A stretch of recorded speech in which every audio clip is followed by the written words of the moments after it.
WhatsApp my name is Rajveer Raj. आपका स्वागत है हमारे चैनल फटू गेमिंग पर। तो गाइस फाइनली एक और अपडेट आया है निकल कर फौजी गेम के से रिलेटेड। तो देखिए गाइस, आप लोग के पीछे एक वीडियो चल रहा होगा, बताया यही जा रहा है लिख के अनुसार कि ये फौजी गेम का है वीडियो, जिसमें कि आपको 3 गन दिखाए जा रहे हैं। देखिए गौर से, आप इस वीडियो को देखिए और बताइए कि ये फौजी से ही रिलेटेड है। मुझे तो लग रहा है रिलेटेड है उसी से, क्योंकि ये कैरेक्टर वेरेक्टर सब उसी का है।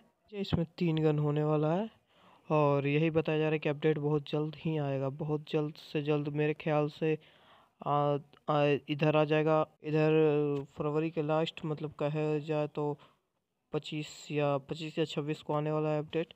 तो गाइस, ये वीडियो आपको कैसा लगा? अगर अच्छा लगा तो वीडियो को लाइक करें, हमारे चैनल को सब्सक्राइब करें और कमेंट करना बिल्कुल ना भूलें वीडियो कैसा लगा।